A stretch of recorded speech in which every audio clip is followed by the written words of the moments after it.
Mga kabunyog, hayaan niyo po akong talakayin sa inyo ang maikling kasaysayan ng bunyog pagkakaisa, ang bunyog Pilipinas. Ito po ay nabuo mula pa po noong 2019 hanggang po ngayon ang ating pong partido, ang ating pong samahan ay patuloy pong lumalakas at lumalawak. Kaya maraming nagtatanong, ano po ba, Attorney Enzo, ang kasaysayan ng bunyog? So ito po, hayaan niyo po akong ikwento ito. Ang bunyog po ay, ito po, ang maikli po kasaysayan ng bunyog. Ito po ay nabuo sa Naga City.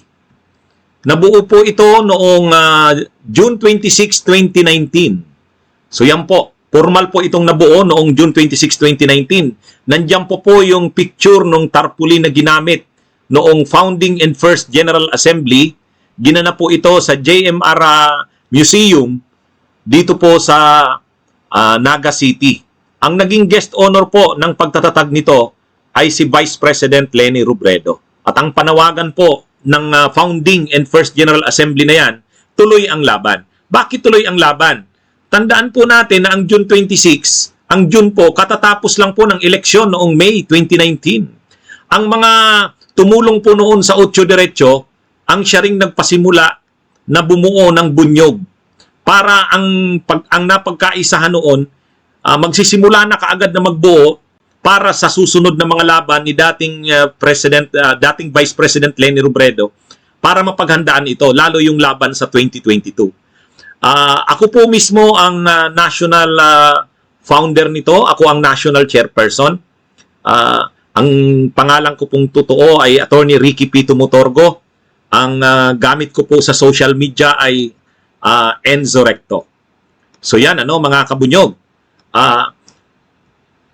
Nang mga unang buwan at taon, nagpanimulang magpalawak ang bunyog matapos itong maitatag. Nauna itong nagpalawak sa mga lugar sa Bicol. Siyempre, dahil sa Bicol ito na buo, ang mga unang grupo na nabuo ng bunyog matapos ang pagtatatag nito ay sa Pili, Camarines Sur, sa Naga City, at sa mga karatig na mga bayan. Yan po yung mga pictures nung panimulang pagpapalawag ng bunyog sa Bicol. Nagsimula na rin magkaroon ng mga kontak sa Metro Manila. Yan po yung pictures namin nang pumunta kami sa Manila. Yan po ang group, nagsisimula na. Nagsimula ito sa mga Bicolano na nakabase sa Metro Manila. Pero habang nakikilala ang bunyog sa social media at napag-uusapan na, marami ang mga gustong sumali, pero sabi nila, paano naman kami na mga hindi Bicolano? Paano naman kami na gusto rin naming suportahan si Vice President Leni Robredo sa 2022? So, napag-usapan na pag-aralan, baka baguhin na yung pangalan, hindi na Bunyog Bicol. Kaya noong February 2, 2020, dati po kasi nung binuo yung bunyog, ang pangalan nito Bunyog Bicol. At ang kulay po nito, yung nakikita nyo sa kaliwa, yellow pa po yan. Tapos ang logo niya, mayroong Mount Mayon, mayroong Virgin of Peña Francia. Talagang Bicol na Bicol siya. Pero dahil nga maraming gustong sumali na hindi lang mga Bicolano, napagkaisahan noong February 2, 2020 sa Second General Assembly ng Bunyog, nabaguhin na ang pangalan, Bunyog Pagkakaisa. At nagpalit na rin ng logo. Yan na pong nasa kanan. Kaya ito pong gamit ko ngayon, itong logo dito sa yan na po yung bagong logo. Yan po. Naging na siya, Bunyog Pagkakaisa. At sa logo natin na ginagamit ngayon, nandiyan po yung mga magkakapit-bisig, yun ang ibig sabihin ng bunyog, nagkakaisa. At sa gitna ay yung Our Lady of EDSA. Bakit po na yan ang naging logo? Mamaya po, makikita nyo isa naging kasaysayan ng bunyog. Kaya ngayon, ito yung paliwanag. Noong February 22, 2020, ako po bilang Enzo Recto ay nanawagan na i-oust na si Duterte. Kasi wag na nating hintayin yung 2022, sabi ko noon. Nag-post ako noon ng mga panawagan gamit ang bunyog na pangalan bilang nananawagan. At marami ang pumunta sa EDSA noon. Yan po yung makasaysayang February 22, 2020. Yan yung rally sa EDSA PPM. Ako po yung nagsasalita dyan. Ang panawagan noon, Duterte resign now. Yung iba naman, oust Duterte now. Makasaysayan po yan Kaya ang rally na yan ng EDSA, makikita nyo po dyan yung Our Lady of EDSA sa likod, linagay po natin yan sa ating logo. Kaya tingnan nyo po sa gitna ng logo natin, nandyan yung Our Lady of EDSA ng People Power Monument. Dahil nga po makasaysayan yung February 22, 2020. Kasunod po niyan, mga kabunyog, nakilala na ang bunyog sa social media, si Attorney Enzo, unti-unti na, marami na ang nabubuong mga grupo. Ito yung mga panimulang pagpapalawak sa pambansang antas bilang bunyog pagkakaisa na, hindi na bunyog Bicol. Sa NCR, yan po, mga unang pagtitipon yan sa Pasay, unang pagtitipon yan sa tanggapan ni dating Senadora Leila de Lima, sa Batangas at sa Laguna, sa Bulacan, yan. Unti-unti na lumalawak na ang bunyog. Pinag-uusapan na siya at unti-unti nang lumalawak. Pagkatapos niyan, mula Marso 2020 hanggang Marso 2021, ito yung masasabi nating isang taon ng mabilis na paglawak at pagsulong ng bunyog pagkakaisa. Iyang taon po na yan na Marso 2020 hanggang Marso 2021. Nakapagpalawak po tayo sa halos buong lugar sa Pilipinas hanggang po sa Visayas at Mindanao. Ito po ang mga pictures niyan. Sa pag-oorganisa sa ating isang taon ng mabilis na paglawak at pagsulong mula Marso 2021. Sa pag-oorganisa mga kabunyog, sa taon na yan, sa panahon na yan, Marso 20 hanggang Marso 2020 to Marso 2021, sa National Capital Region, naglitawan na yung mga bunyog, mga grupo ng bunyog sa Makati, sa Quezon City, sa Caloocan, Muntinlupa, Pasay, Taguig. Yan. May mga pictures po tayo. Ganon din sa Region 2. Nakapagpalawak na tayo sa Cagayan Valley, sa Cagayan, sa Isabela, sa Nueva Vizcaya. Yan. Sa Region 3, sa Central Luzon, nagkaroon na rin ng mga BOS, Bunyog Orientation Seminar sa Bulacan, sa City of San Jose del Monte, sa Nueva Ecija, Pampanga, Tarlac. Ayan po, may mga pictures tayo. Mabilis po lumalawak na noon ang bunyog. Sa Region 4A Calabarzon, sa Cavite, Laguna, Batangas, Rizal. So, ang bilis, na po yan. At sa Bicol, sa Albay, Camarines Sur, Sorsogon, Camarines Norte, Catanduanes, nagkaroon na rin ng bunyog. Yan. At pagkatapos po sa Western Visayas, nagpadala po tayo ng mga organizers, umikot sila sa mga rehiyon ng Visayas at Mindanao, halos mag-iisang buwan silang nag-organize doon. So na-organize yung chapter sa Region 6 sa Western Visayas. Nandiyan po yung Bacolod, Guimaras, Iloilo. Ganon din po sa Region 7 sa Central Visayas. Ayan, nakikita po natin yung mga pictures dyan. Ganon din sa Region 8, Eastern Visayas, Samar, Southern Leyte, Leyte, Eastern Samar. Kaya maganda po, napakaganda ng nangyari sa bunyog. Region 9 sa Zamboanga Peninsula, Zamboanga del Norte, Zamboanga Sibugay, Zamboanga del Sur. Yan po ang mga paglawak ng bunyog hanggang Mindanao. Pati Region 11 sa Davao Region, Davao del Norte. Ganon din sa Region 12, sa Socsargen, Sultan Kudarat, Sarangani, General Santos City. At sa Region 13, Caraga Region, Butuan, Surigao City, Surigao del Norte, yan po, yan yung mga grupo natin doon. Kaya ang nangyari dyan, nang naka-organize na tayo sa buong kapuluan, naisip noon na itayo na natin ang bunyog bilang National Political Party. Kaya napagkaisahan noon, mag-apply na mag-apply na sa COMELEC bilang National Political Party. At kung pwede, pag na-register na bilang National Political Party, sumali na tayo sa party list. Yan po yung napagkaisahan noon. Ngayon, yung edukasyon ng bunyog, lumawak din ang mga edukasyon. Yung mga orientation seminars para sa bunyog, mga BOS, yan po, sunod-sunod po yan. Sa iba't ibang lugar din ng Pilipinas, mga bunyog orientation seminars at iba pang mga pag-aaral. Yan. Ang isa pa, yung mga mobilisasyon ng bunyog, yung mga pagpapakilos, dalawang klase po yan. Pagpapakilos sa mga advocacies. Talagang napaka-aktibo po ng bunyog noong mga panahon na yan, Marso 20 to Marso 2021. Kita nyo po yan, Kasama ng iba pang mga grupo, ang bunyog laging lumalaban, panahon niya ni Duterte. Kaya po, mga bunyog po yan. Yan yung ating mga advocacies. Aside po sa advocacies, may mga mobilizations din tayo sa outreach and services. Pagtulong sa mga kababayan nating nangangailangan, sinalanta ng bagyo. Ito po yung ilang mga pictures niyan.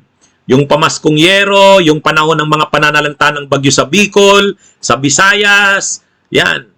Ano yan po yung mga ano natin, mga pagtulong sa ating mga kababayan. Kaya hindi lamang sa rally sa kalsada nakikita ang bunyog, maging sa mga pagtulong sa panahon ng kalamidad at iba pang pangangailangan ng ating mga kababayan. Nung bandang huli, natuwa tayo dahil yung application natin bilang National Political Party ay nag-grant noong October 6, 2021. Tayo po ay na-register, hindi lamang bilang party list. Hindi po tayo sectoral party.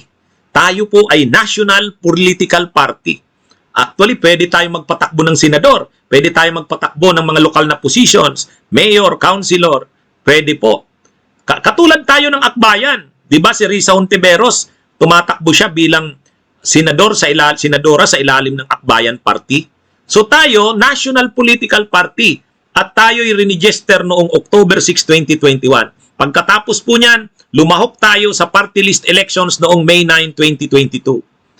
At natutuwa po tayo. Nakakuha po tayo ng halos 60,000 na boto. Kung titingnan, parang maliit siya. Pero tandaan po natin, nang sumali tayo sa party list elections, pangatlong taon pa lang ng bunyog. Nabuo yung bunyog 2019, maalala natin dun sa ating kasaysayan. Ay 2022, sumali na tayo. Kaya, at saka, mahirap din naman makakuha ng boto sa party list kasi isa lang yung bobotohan mo. Kaya yung boto na yan na 60,000 ng bunyog, bunyog talaga yan. Kumbaga talaga ang binoto nila, bunyog. So, proud na rin tayo na sa ating pagsisimula, unang 3 taon pa lang natin, nakasali na tayo sa party list at nakakuha tayo ng ganyang boto. Yan po, ano? Yang nasa ibaba po yung ating 3 nominees nang lumahok tayo dyan. Matapos ito yung mga pangangampanya natin nung panahon ng halalan, ano? Yan po yung pagsali natin sa party list elections. Ngayon, matapos ang halalan, okay, hindi pinalad ang bunyog na makapasok sa party list, pero para sa atin, hindi doon nagtatapos ang laban. Para sa bunyog, kailangang patuloy ang pagkilos at paglaban kahit tapos na ang halalan. Yan ay pagpapatunay o pagpapakita na ang bunyog ay hindi naman tayo isang traditional na political party na nakikita lang kapag panahon ng halalan. Pagkatapos ng halalan, wala na. Hindi po tayo ganun. Kahit tayo hindi nanalo, tuloy ang laban. At sa katunayan, kahit hindi nanalo ang sinuportahan nating presidente, si dating Vice President Leni Robredo, hindi yung naging dahilan para itigil natin ang laban. Buwan pa lang ng Mayo, ng Hunyo, kaagad-agad naglibot na ang mga leaders ng bunyog at nagsimula na uling mag-organize. Yan. Naganap na yung Provincial Congress ng Camarines Sur, sinundan ng Provincial Congress ng Pampanga, sunod ay ang Bacolod City Congress, pagkatapos Valenzuela City Congress, hanggang ngayon, sunod-sunod ang pagpapalawak ng bunyog sa iba't ibang bahagi ng Pilipinas at maging sa ibang bansa. At sa mga laban, tuloy pa rin tayo. Hindi tayo nawawala sa laban. Tuloy ang laban sa atin. Hindi natin itinigil ang paglaban sa bagong administrasyong ito ni Marcos Jr. Tuloy ang laban ng bunyog. Linabanan natin yung Maharlis scam, linabanan natin ang Chacha, linabanan natin sumuporta tayo sa paghahanap ng katotohanan sa nakaraang halalan. Nung anniversary ng EDSA, nandyan sa picture, nandun din tayo, sumama sa pagkilos. Kaya napakaganda ng bunyog. Hindi tayo pinanghinaan kahit natalo tayo sa halalan. Para sa atin, ang halalan ay isa lang na laban.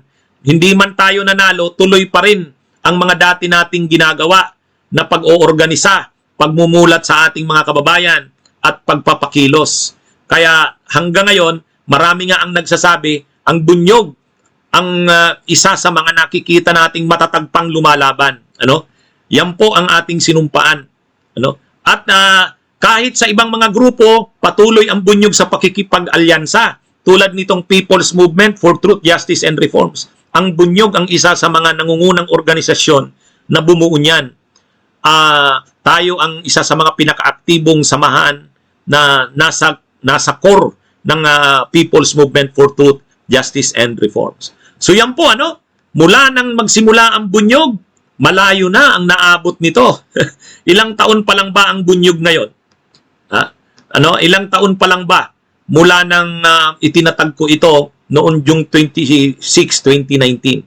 So, pero sa darating na mga araw, mga linggo, buwan, taon, lalo pa tayong lalawak. At sa totoo lang, mayroon na tayong mga organisasyon ng Bunyog sa iba't ibang panig ng mundo.